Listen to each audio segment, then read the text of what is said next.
There's an interview that George Stephanopoulos of ABC News has done with the President of the United States on a very sensitive issue. They just released an excerpt from that interview. Let me play the clip and then we'll discuss. Listen to this.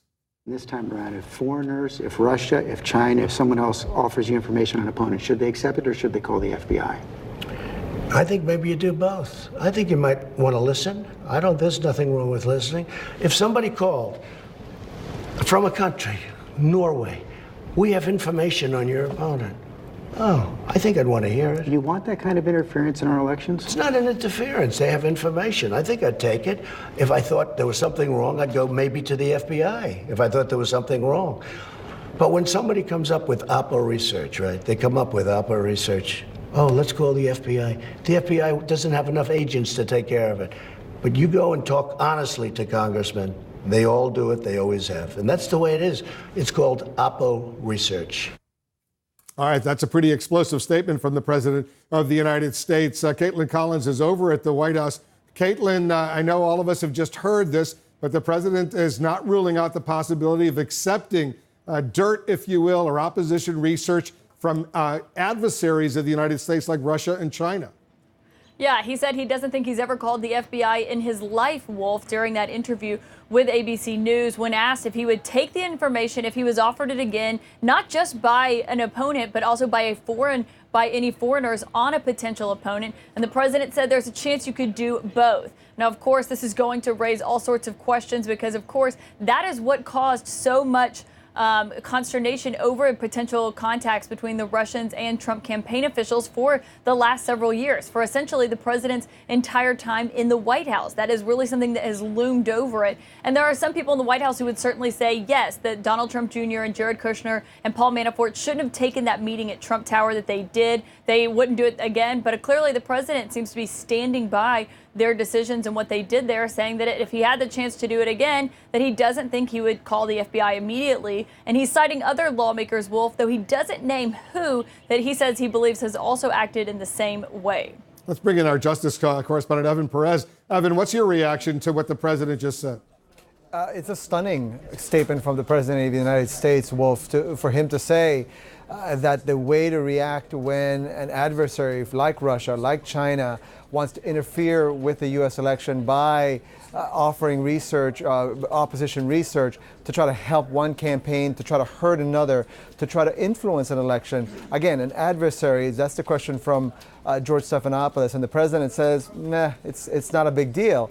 I think that, look, the president is in a place where he has, because of the last couple of years and the way he has defended himself, he's sort of painted himself into a corner. He can't now admit that perhaps they should have done something differently. He cannot bring himself to admit that. So perhaps that's why he's reacting this way. But certainly you heard from the FBI director, his own FBI director, Chris Wray, who, when he was asked about this just in a few weeks ago, he was asked whether or not if a campaign was approached by an adversary with opposition research in the same manner as the Trump campaign was, that they, he said that he would hope that they would call the FBI. That's a clear answer from the director of the FBI. And I think everybody in the national security space, everybody in the intelligence agency would prefer that that would be the way a campaign would work. And by the way, the Mueller investigation, the report, says that the Trump campaign not only essentially encouraged this, but that they were expecting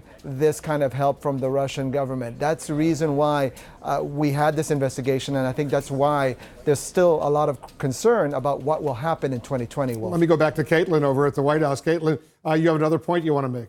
Well, Wolf, we're looking at this and thinking about the president's reaction, where he's just asked pretty clearly, is this something essentially that you would do again, or that you would advocate someone on your behalf doing again, as we saw in the last campaign? And a lot of what this could likely have to do with, Wolf, is this is a president who doesn't like to admit mistakes or missteps. Even if it's someone acting on his behalf, someone like a Donald Trump Jr. or his son-in-law, Jared Kushner, or even his campaign manager, Paul Manafort, the president does not like to admit mistakes. So he's saying there, instead of agreeing with something like what the FBI director, Christopher Wray, said, which is that, yes, Donald Trump Jr. should have called the FBI, the president is standing by their actions. Very interesting. Susan Hennessy, you're our national security and legal analyst. You used to be an attorney over at the National Security Agency. When you heard what the president just told George Stephanopoulos, what did you think? Well, I think that Donald Trump should have read the Mueller report because Robert Mueller is quite clear that he actually does believe that under the law, accepting opposition research from a foreign entity, the way that occurred at that Trump Tower meeting, was a violation of campaign finance law. It did constitute a thing of value. The reason why they didn't pursue charges was because they didn't believe that they could prove the knowledge component. The way campaign finance law works, you have to know it's a crime at the time in order to be guilty of a criminal violation. Now, basically, the Trump campaign got the benefit of Mueller being able to say, well, we can't really prove that they knew it was a crime at the time. Moving forward for the 2020 election, I don't know anybody who could make the claim that everybody is not fully aware that accepting this kind of information, isn't a criminal violation. This is also an open invitation for foreign countries to now interfere in the U.S. election. This is at a moment in which we are, our intelligence apparatus says the lights are blinking red for the 2020 election. And this is basically the President of the United States saying, come on in, we're happy to accept it. And we spend a lot of time talking about the obstruction line of inquiry in Mueller's report, but this really goes back to the heart of what this investigation was all about, which is that a foreign government, an adversary of the United States, interfered in the 2016 election in what the special counsel said was sweeping and systematic fashion. And we know from the Mueller report that the Trump campaign was receptive to that help, and they understood that they would benefit electorally from the campaign led by Moscow to help and lift up Donald Trump and his campaign. And at the same time, the president is confirming what many have suspected all along and what he has alluded to for over the last 2 years, which is that he doesn't actually think there was anything wrong with what the Russians did in 2016. And this comes at a time when his own intelligence chiefs are warning that the Russians are prepared to do it again in 2020, and that the Trump administration has not taken sufficient action to deter that kind of interference. Just moving to forward. be precise, Jeff Zeleny, the president said if somebody called him, let's say a country like Norway, and said, we have some information on your opponent, he said, oh, I think I'd like to hear it. But he also said something very similar when George Stephanopoulos specifically said, what if China or Russia had that kind of information?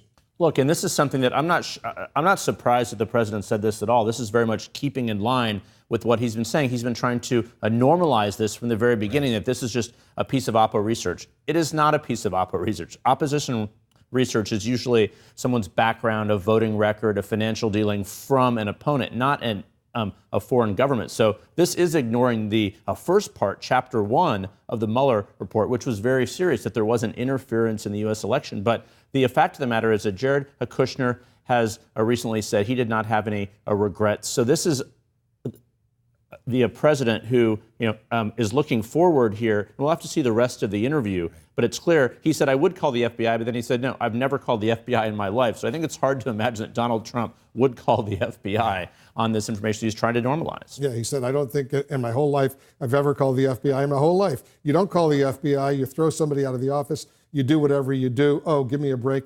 Life doesn't work like that. That's the president in this ABC News interview. Right. And Wolf, I agree with everything that everyone else has already said. Let me just drill down on two things. One, the Norway point that you just made. Very easy for the president to say, oh, well, if I get information from Norway, convenient example, it's a friendly Western small power that's in NATO, not Russia, our geopolitical adversary. The second point I wanted to make is the second part that he said about, I would take it, maybe you can do both, I would also potentially call the FBI. That undercuts half the Republican argument in this whole thing. They've gone after the Obama administration and the Clinton campaign for giving the Steele dossier to the FBI. Now the president is saying, yeah, maybe I'd call the FBI, but that's what you're supposed to do. It's also worth noting that the president and many of his family members are now sitting government officials. And so if a foreign country reaches out to them to give them dirt on a political opponent, it's not optional for them whether or not they want to contact the FBI. They have an affirmative obligation to report that. I think it's worth, keeping in mind that in this country, we have certain commitments before parties,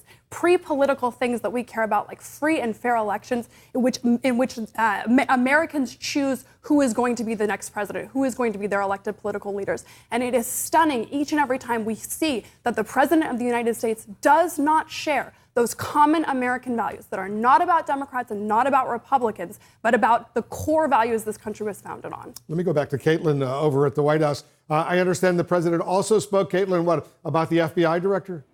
Yeah, Wolf, he actually flat out pretty said very bluntly that Chris Wray was wrong when he testified up on Capitol Hill not that long ago. And you'll remember Senator Lindsey Graham, an ally of the president's, asked Christopher Wray if he thought that someone who had been offered information from a foreign government should call the FBI. Chris Wray said, yes, I think that would be wise. And so during this interview with ABC News, the president was asked about that statement that Chris Wray made. He said, and I'm quoting him now, "The FBI director is wrong." And because, frankly, it doesn't happen like that in life. He said, now maybe it will start happening. Maybe today you'd think differently. But clearly, Wolf, you are seeing a pretty stark break there between the president and his FBI director, something we've seen recently, actually, again, after Chris Wray declined to characterize what the surveillance of the Trump campaign is spying, something the attorney general did. Chris Wray said he wouldn't see it like that, and the president said that remark was ridiculous. And now you're seeing the president go after the FBI director again, saying that he's wrong when he says people should call the FBI if a foreign government offers them information.